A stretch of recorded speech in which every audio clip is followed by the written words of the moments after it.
అశ్వ సంవత్సరంలో కైలాస యాత్ర Shri Gayatri tours and travels 8977349696. Breaking news చూస్తున్నాం. పశ్చిమాసియా దేశాల్లో మళ్లీ ఉద్రిక్త పరిస్థితులు చోటు చేసుకుంటున్నాయి.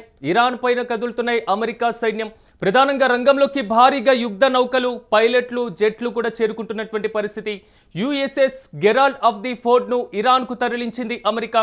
ఈ నేపథ్యంలో గతంలో వెనుజులా ఆపరేషన్ను సమర్థవంతంగా పూర్తి చేసినటువంటి యుఎస్ఎస్ గెరాల్డ్ ఆర్డ్ఫోర్డ్ను ఇప్పటికే పశ్చిమాసియా దేశాల్లో కూడా మోహరించింది అమెరికా బలగాలు. ట్రంప్ ఆదేశిస్తే దాడికి సిద్ధమంటూ కూడా ప్రకటన చేసినటువంటి పరిస్థితులు కనబడుతున్నాయి. అగ్రరాజ్యం అమెరికా రీసెంట్గా వెనుజులా పైన చేసినటువంటి దాడి కానివ్వండి, వెనుజులా అధ్యక్షుడిని బంధించి తీసుకువచ్చినటువంటి వైనం, ఈ మొత్తం మనం చూస్తూనే ఉన్నాం. తాజాగా ఇరాన్ వైపు మదులుతున్నటువంటి పరిస్థితులు కనబడుతున్నాయి. ఏ క్షణమైనా సైనిక చర్యకు తిరిగేటువంటి అవకాశాలు అయితే చాలా స్పష్టంగా కనబడుతున్నాయి. కేవలం అమెరికా అధ్యక్ష భవనం దగ్గర నుంచి రావాల్సినటువంటి ఒక్క ఆదేశం చాలు ఇరాన్ పైన పూర్తి స్థాయి ఆపరేషన్ చేసేందుకు అమెరికా బలగాలు సిద్ధమవుతున్నట్లుగా తెలుస్తుంది. యుఎస్ఎస్ గెరాల్డ్ ఆఫ్ దీనికి సంబంధించి గతంలో వెనుజులా ఆపరేషన్ కూడా సమర్థవంతంగా పూర్తి చేసినటువంటి గెరాల్డ్ ఆర్ ఫోర్డ్ కూడా ఈసారి ఇరాన్ వైపు మల్లుతున్నటువంటి పరిస్థితులు అయితే చాలా స్పష్టంగా కనబడుతున్నాయి. మొత్తం మీద అగ్రరాజ్యం అమెరికా ఏం చేయబోతుంది? ఇదే అంశానికి సంబంధించి మరింత సమాచారం మా ప్రతినిధి సతీష్ అందిస్తారు. సతీష్, చెప్పండి. ఒకవైపు అగ్రరాజ్యం అమెరికా ఇప్పటికే వెనుజులా ఇష్యూ మనం చూసాం. కెనడాలో ఉన్నటువంటి ఉద్రిక్త పరిస్థితులు మనం చూస్తున్నాం. దాయాది దేశాలను పక్కన పెట్టేస్తే ఇప్పుడు ఇరాన్ వైపు మల్లుతున్నటువంటి సిచ్యువేషన్ కనబడుతుంది. అమెరికా ప్లాన్ ఏంటి? ఇప్పటి వరకు ఉన్నటువంటి అప్డేట్స్ ఏంటి? ముఖ్యంగా ట్రంప్ చేసేటువంటి ఏ కదలికైనా, ట్రంప్ ఏ నిర్ణయం తీసుకున్నా పలు సంచలనాలకు కేర్ ఆఫ్ అడ్రస్ గా ట్రంప్ నిలుస్తా ఉంటారు. ఆయన ప్రతి నిత్యం కూడా వార్తల్లో నిలవాలి అనేది కూడా ఒక అంశం పైన ఆధారపడి ఉంటుంది. ఏ నిర్ణయం తీసుకున్నా, అంటే ప్రపంచ వ్యాప్తాలు అమెరికాను తిట్టుకున్నా, ఏం చేసుకున్నా తనకు అవసరం లేదు, నేను తీసుకున్న నిర్ణయం నీకు కరెక్టే అంటూ కూడా ఆయన మొండి వైఖరితో పోతా ఉంటాడు. ఇలాంటి తలతిక్క నిర్ణయాలు గతంలో చాలా చేసిన పరిస్థితులు కనబడుతున్నాయి. మరోసారి ఇరాన్ పై మొత్తం యుద్ధాన్ని ప్రకటించడానికి సిద్ధం అవుతున్నాడు. ఈ ఇరాన్ తోటి ఇక యుద్ధం చేయడానికే రెడీ అవుతున్నట్లుగా తెలుస్తా ఉంది. ఎందుకంటే ప్రస్తుతం ఏదైతే కరేబియన్ సముద్రం నుండి యుద్ధ నౌకలు ఇరాన్ వైపు కదులుతోంది. దీంతో పాటు భారీగా ఫైటర్ జెట్లు, గ్రైనేడ్ మిసైల్స్, డిజాస్టర్లు కూడా రంగంలోకి దిగాయి. మొత్తం కూడా ఏదైతే ఈ గతంలో యుఎస్ఎస్ సంబంధించినటువంటి జెరాల్డ్ ఆర్ ఫోర్డ్ ఇటీవల వెన్జులాకు సంబంధించినటువంటి యుద్ధంలో అతన్ని ఆ వెన్జులా అధ్యక్షుడిని ఎలా పట్టుకున్నారో ఇదంతా కూడా అందరికి తెలిసిన విషయమే. దాంట్లో కీలకంగా పనిచేసినటువంటి ఈ ఏదైతే జట్టు ఉందో మొత్తం కూడా యుఎస్ఎస్ గతంలో యుఎస్ఎస్ అబ్రహాం లింకన్ నౌక కూడా పెద్ద ఎత్తున కీలకంగా పనిచేసింది.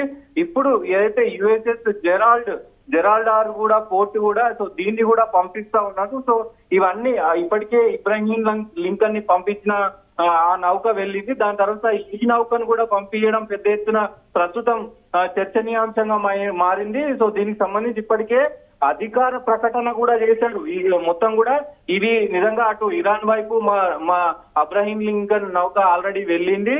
ఇప్పుడు ప్రస్తుతం ఏదైతే యుఎస్ఎస్ జెరాల్డ్ ఆర్ ఫోర్డ్ కూడా వెళ్తుంది అని కూడా ఆయన ధృవీకరించిన పరిస్థితులు కనబడతా ఉన్నాయి. ఎందుకంటే ఈయన ఏ నిర్ణయం తీసుకున్నా ఇటు మొత్తం కూడా ఇప్పుడు ఒకవేళ ఇరాన్ తో యుద్ధం చేయాల్సి వస్తే కూడా మొత్తం ఇరాన్ కి కూడా ఈ దేశాలన్నీ కూడా కొన్ని సపోర్ట్ చేసే అవకాశం ఉంటుంది. ఇది మూడో ప్రపంచ యుద్ధానికి కూడా దారి తీసే అవకాశం ఉంటది. మరి ఒకవైపు ఇరాన్ తో చర్చలు చేస్తున్నామంటూ కూడా మరి ఆయన చెప్తా ఉన్నాడు. చర్చలు చేస్తున్నప్పుడు ఎందుకు మళ్ళీ మా వైపు యుద్ధ నౌకలు పంపిస్తున్నారంటే సతీష్, మీరు అన్నట్లుగా ట్రంప్ ఎప్పుడు ఏ మాట మాట్లాడతారో అర్థం కానటువంటి పరిస్థితులే కనబడుతున్నాయి. ఒకవైపు చర్చలు అంటారు, మరోవైపు దీనికి సంబంధించి శాంతియుతమైనటువంటి మార్గంలో పరిష్కార మార్గాలు ఎత్కాలంటారు, మరోవైపు వచ్చేసి ఇలాంటి కవ్వింపు చర్యలకు పాల్పడుతున్నటువంటి సిచ్యువేషన్స్ కనబడుతున్నాయి.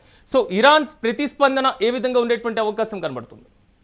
ఇరాన్ కూడా అంటే గత కొన్ని రోజులుగా దాదాపు గత 2 నెలల నుంచి కూడా ఈ ఉద్రిక్త వాతావరణం ఉంది. ఇరాన్ కూడా ఎక్కడ కూడా అంటే చిన్న దేశం అయినప్పటికీ కూడా ఇరాన్ ఎక్కడ కూడా మేము అమెరికా బెదిరింపులకు భయపడబోమని తమ అంటే ఇరాన్ సార్వభౌమత్వాన్ని కాపాడుకోవడానికి ఎంత దాకైతే పోరాడతామంటూ కూడా ఒకవైపు ఇరాన్ కూడా స్పందిస్తా ఉంది. ఇంకా ముఖ్యంగా ఇరాన్ కు సంబంధించినటువంటి అణు కేంద్రాలు కూడా, మిసైల్స్ కూడా తయారీ, ఇవన్నీ కూడా వాళ్ళు కూడా ముమ్మరంగా మొత్తం కూడా ప్రణాళిక సిద్ధం చేసుకుంటా ఉన్నారు.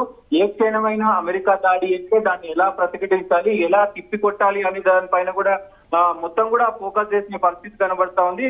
కానీ ముఖ్యంగా ట్రంప్ చేసేటువంటి వ్యాఖ్యలు అక్కడ ఇరాన్ ఎందుకు భయపడట్లేదు అనేది కూడా ప్రస్తుతం చర్చనీయాంశంగా మారినాయి. ఎందుకంటే ఇరాన్ దగ్గర కూడా అంతే అంటే అమెరికాతో పోటీ పడేంత ఇది ఉంది. ముఖ్యంగా ఎందుకంటే తనకు సంబంధించినటువంటి కొన్ని మిత్ర దేశాలు కూడా పెద్ద ఎత్తున హెల్ప్ చేసే అవకాశం ఉంటది కాబట్టి సో ఇరాన్ ఎక్కడ కూడా తగ్గని పరిస్థితి కనబడుతుంది.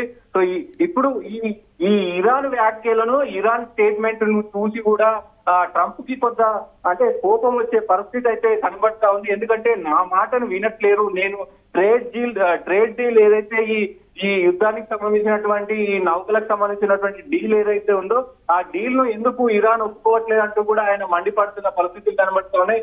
అంటే అగ్రగామి దేశాలే ట్రేడ్ డీల్ చేసుకుంటున్నప్పుడు ఇరాన్ కి ఏమవుతుంది అనే సందిగ్ధంలో ప్రస్తుతం ఆయన పడ్డట్టు కూడా తెలుస్తా ఉంది. సో ఈ కోపంతోనే ఎట్లయినా చేసి ఇరాన్ ని మనం సొంతం చేసుకోవాలి, ఇరాన్ మీద ఆధిపత్యం పెంచుకోవడానికి సిద్ధమైనట్టు తెలుస్తా ఉంది. ఏ క్షణమైనా మరి ఇరాన్ తో యుద్ధం చేసే అవకాశాలే కనబడతా ఉన్నాయి. Siraj. Right Satish, thank you. మొత్తం మీద పశ్చిమాసియా దేశాల మీద తన ఆధిపత్యాన్ని మరి ముఖ్యంగా తన గుత్తాధిపత్యాన్ని ఎప్పుడు ప్రదర్శిస్తూ ఉంటుంది అమెరికా. సో తాజాగా అలాంటి పరిస్థితులే మరోసారి పునరావృతమయ్యేటువంటి అవకాశాలు కనబడుతున్నాయి. పశ్చిమాసియాలో మాత్రం మళ్ళీ ఉద్రిక్త పరిస్థితులు కనబడుతున్నటువంటి వైనాన్ని మనం చూస్తున్నాం.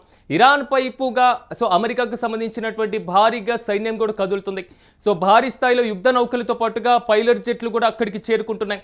మరీ ముఖ్యంగా చెప్పుకోవాలంటే మనం విజువల్స్లో చూస్తున్నటువంటి యుఎస్ఎస్ గెరాల్డ్ ఆఫ్ ది ఫోర్డ్ను ఇరాన్ వైపుకి తరలిస్తుంది అమెరికా.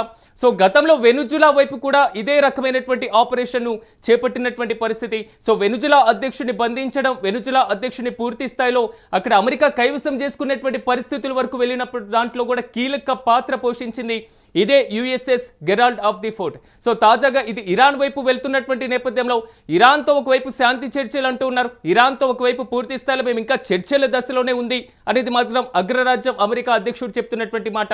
కానీ ఇలాంటి కవ్వింపు చర్యలు ప్రపంచ యుద్ధానికి దారి తీసేటువంటి అవకాశాలు లేదా అనేటువంటి ప్రశ్నలు కూడా ఉత్పన్నమవుతున్నాయి. ఇప్పటికే పశ్చిమాసియా దేశాల్లో భారీగా యుఎస్ బలగాలు కూడా మోహరించినటువంటి పరిస్థితి. కేవలం వైట్ హౌస్ అమెరికా అధ్యక్షుడు ట్రంప్ ఆదేశాల కోసం మాత్రమే అవి వెయిట్ చేస్తున్నట్టుగా తెలుస్తుంది. ఒక్కసారి ట్రంప్ ఆదేశిస్తే మాత్రం దాడికి సిద్ధమంటూ కూడా ప్రకటన కూడా విడుదల చేస్తున్నటువంటి పరిస్థితి.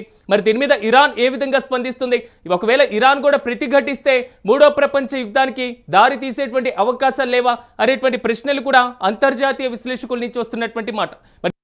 మధ్యలో ఏముంది? మరి ముఖ్యంగా అమెరికా మరోసారి కవ్వింపు చర్యల వైపే అడుగులు వేసేటువంటి పరిస్థితులు కనబడుతున్నాయి. వెనుజులా అధ్యక్షుడి తీసుకొచ్చినంత ఈజీగా ఇరాన్ పైన దాడి చేస్తే సరిపోతుందా? మరి ముఖ్యంగా ఇరాన్ మిత్ర దేశాలు ఒక కూటమిగా ఉన్నటువంటి నేపథ్యంలో సో వర్తకమైనటువంటి అంశాలు, మరి ముఖ్యంగా వర్తక వాణిజ్యమే ప్రధానమైనటువంటి కారణంగా భావిస్తూ ఇలాంటి దాడులకు పాల్పడితే సో పాశ్చాత్యమైనటువంటి దేశాలు స్థిరంగా ఉండగలుగుతాయా?